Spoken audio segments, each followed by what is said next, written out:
Jubilee హిల్స్లో ఉన్నటువంటి ప్రశాసన్ నగర్లో ఒక మాజీ డీజీపీ అధికారి ఇంట్లో ఒక దారుణ హత్య చేశారు నేపాలీ గ్యాంగ్. మాజీ డీజీ అయినటువంటి ఏపీకి సంబంధించిన క్యాడర్ అంట ఆయన వినయ్ రంజన్ గారు, ఆయన భార్య తనూజను రాత్రి తెల్లవారుజామున 2 గంటల సమయంలో నేపాలీ గ్యాంగ్ ఆమెని చంపి బంగారం డబ్బులు తీసుకొని పోయారని తెలుస్తుంది.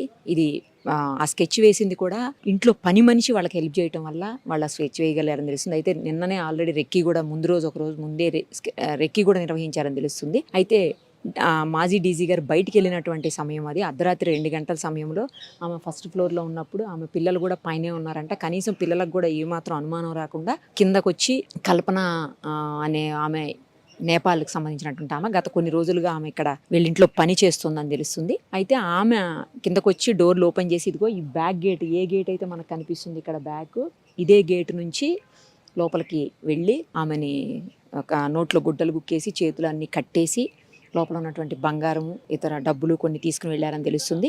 అయితే అక్కడంతా కూడా రక్తపు మరకలు కనిపిస్తున్నాయని చెప్పేసి పోలీసులు చెప్తున్నారు. ఆనవాళ్ళు ఎందుకు వచ్చాయి? ఆమెమో సఫకేషన్తో చనిపోయింది, కట్టేయటం వల్ల మూతికి గుడ్డలు అంటే నోట్లో గుడ్డలు కుక్కేసి చేతులు కట్టేయటం వల్ల సఫకేషన్తో చనిపోయిందని సిపి గారు చెప్తున్నారు. ఈరోజు అసలు చాలా సీరియస్గా తీసుకున్నటువంటి అంశం ఇది. సిపి గారు, తర్వాత డీజీ గారు, హైదరాబాద్ సిపి సజ్జనార్ గారు, డీజీ ఆనంద్ గారు వీళ్ళందరూ కూడా వచ్చి వెళ్ళారు. చాలా సీరియస్గా తీసుకున్నారు. అతి త్వరలోనే కేసును ఛేదిస్తామని చెప్తున్నారు. ఇప్పటికే 5 బృందాలుగా విడిపోయినటువంటి పోలీసులు వీళ్ళ కోసం వెతుకుతా ఉన్నారు. నేపాల్ వాళ్ళని పెట్టుకునేటప్పుడు జాగ్రత్తగా ఉండండి అని పదే ఇంతకు ముందు నుంచి కూడా హైదరాబాద్ సిపి సజ్జనార్ గారు హెచ్చరికలు చేస్తూనే ఉన్నారు. నేపాల్ వాళ్ళతో జాగ్రత్తగా ఉండాలి, వాళ్ళు డేంజరస్ గ్యాంగ్ ఉంటారు, చాలా దారుణంగా బిహేవ్ చేస్తారు, చాలా క్రిమినల్ మైండ్ ఉంటుంది, అలాగే సేమ్ టైము వాళ్ళకి అసలు కొంచెం కూడా మానవత్వం అనేది ఉండదు, చాలా దారుణంగా వరస్ట్గా బిహేవ్ చేస్తారు, జాగ్రత్తగా ఉండండి. ఇంటికి వెళ్ళేటప్పుడు, ఇంటి నుంచి బయటికి వెళ్ళేటప్పుడు, లేదంటే మీరు ఏదైనా ఊర్లు వెళ్ళేటప్పుడు కూడా జాగ్రత్తలు తీసుకోండి. లోపల ఉన్నటువంటి బంగారం డబ్బుల విషయంలో కావచ్చు, ఇంకేదన్నా కూడా. తర్వాత వాళ్ళని పనిలో పెట్టుకునేటప్పుడు కూడా అన్ని రకాలుగా ఎంక్వైరీ చేసిన తర్వాతనే పెట్టుకోండి, ఎలా పడితే వాళ్ళని పనిలో పెట్టుకోవద్దని చెప్తున్నారు. ఎందుకంటే గతం నుంచి కూడా పూణే, బాంబే, బెంగళూరు ఇలా పలు చోట్ల నేపాలీ గ్యాంగ్స్ రాబరీస్ చేసి చంపేసినటువంటి పరిస్థితి ఉంది. సో ఇక్కడ కూడా అదే జరిగింది. గతంలో కూడా హైదరాబాద్లో ఒక ఇన్సిడెంట్ జరిగింది. అది జరిగి ఎన్నో రోజులు కూడా అవ్వలేదు. ఆ గ్యాంగ్లో 3-4 ఉన్నారని చెప్తున్నారు. ఇంకా పూర్తి స్థాయిలో ఏమి ఇన్ఫర్మేషన్ వచ్చేటువంటి పరిస్థితి లేదు. ఎందుకంటే దర్యాప్తు కొనసాగుతుంది కాబట్టి. అతనికి సంబంధించిన ఒక క్యాప్ పడిపోయింది. ఆ క్యాప్ కూడా బ్లడ్ స్టెయిన్స్ ఉన్నాయి. అదే క్లూస్లో ఇది నెంబర్ 6గా పోలీసులు ఇక్కడ పెట్టుంచారు. మీరు చూడొచ్చు, చాలా క్లూస్ దొరుకుతాయి కదా, అందులో ఇది నెంబర్ 6గా పోలీసులు ఐడెంటిఫై చేసి ఇక్కడ పెట్టుంచారు. ఏ దారిలో నుంచి అయితే వచ్చారో బ్యాక్ సైడ్ గేట్లో నుంచి తిరిగి వెళ్ళిపోవటం కూడా అదే దారిలో నుంచి వెళ్ళారని చెప్తున్నారు. ఇది చాలా మొత్తం అంతా కూడా ఐపీఎస్లు, ఐఏఎస్లు చాలా పెద్ద వాళ్ళు ఉండేటువంటి ఏరియా ప్రశాసన్ నగర్ అంటే. తర్వాత చాలా సెక్యూర్డ్ అని భావించేటువంటి ప్లేస్ ఇది. జూబ్లీ హిల్స్ పోలీస్ స్టేషన్ పరిధిలోకి వస్తుంది. అలాంటి చోట రాబరీ జరగటం తెల్లవారుజామున 2 గంటల 5 నిమిషాల సమయంలో జరిగిందని సిపి గారు చెప్తున్నారు. చాలా సీరియస్గా తీసుకున్నారు పోలీసులు కూడాను. ఎందుకంటే ఒక మాజీ ఐపీఎస్ ఆఫీసర్ భార్య ప్లస్ చాలా పెద్ద ప్లేసు, నెక్స్ట్ నేపాలీ గ్యాంగు, ఏం పోయింది అనేది కూడా ఇంకా క్లారిటీ రావట్లేదు. అసలు ఎలా చంపారు అనేది కూడా ఇంకా పూర్తి స్థాయిలో క్లియర్గా చెప్పలేనటువంటి పరిస్థితి ఉంది. పోలీసులు కూడా దర్యాప్తు అయితే వేగవంతం చేశారు. వీలైనంత తొందరగా ఎవరైతే నిందితులు ఉన్నారో వాళ్ళని పట్టుకుంటాము ఖచ్చితంగా అని చెప్పేసి పోలీసులు చెప్తున్నటువంటి పరిస్థితి ఉంది. ఇప్పటికీ స్టిల్ ఇంకా లోపల సర్చ్ చేస్తూనే ఉన్నారు, ఇంకేమన్నా క్లూస్ దొరుకుతాయేమో.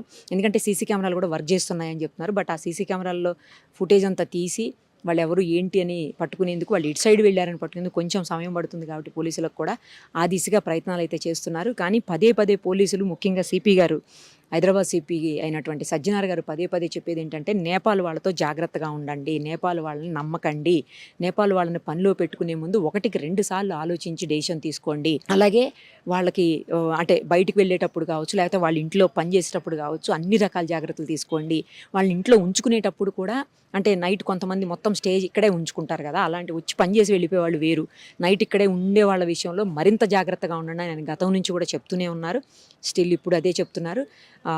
ఈ కేసులో అయితే దర్యాప్తు చాలా వేగంగా చేసి ఎట్టి పరిస్థితుల్లో వీలైనంత తొందరగా నిందితుల్ని పట్టుకునే ప్రయత్నం చేస్తామని చెప్పి ఆయనైతే చెప్తా ఉన్నారు. అగో మీరు చూస్తున్నారు కదా, ఇంకా పోలీసులు, క్లూస్ టీము వాళ్ళందరూ కూడా ఆధారాలు సేకరిస్తున్నటువంటి పరిస్థితి. చాలా చిన్న గేట్ అది, ఒక్కసారి చూడండి.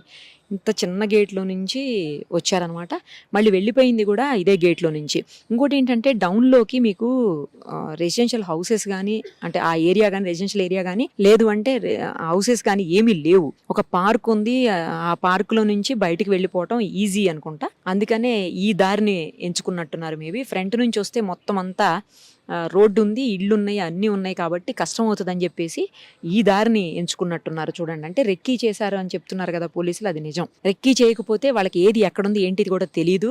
ఇంకోటి లోపల వాళ్ళ మనిషే ఉండి సహకరించింది కాబట్టి, ఎవరైతే కల్పన ఉందో ఆమె సహకరించింది కాబట్టి దానివల్ల వాళ్ళకి పని కూడా ఈజీ అయినట్టుంది.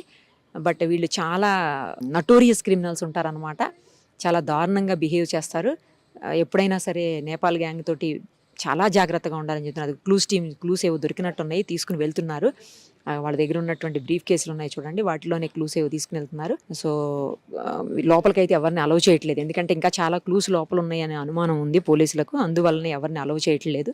అతి త్వరలోనే ఈ కేసుని హైదరాబాద్ పోలీసులు ఛేదిస్తారని చెప్పి ఆశిద్దాం. या 10 महीना या 9 महीना हुआ, ज्यादा तो नहीं हुआ, 1 साल नहीं पुगा उसको। ओके, 1 साल से आपको पहचान है? ठीक है। नहीं, आपका गाँव वाला है? आपका गाँव वाले हैं?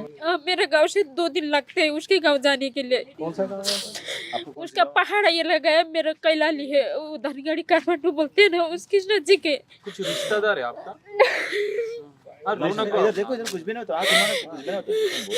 नहीं, आप ही लाया हमको इधर काम पे लगाया? काम को तो मैं लगाई थी, वही मेरा गलती हो गया साहब, वही बहुत बड़ा गलती कर लिया। कब लगाए थे आप काम पे?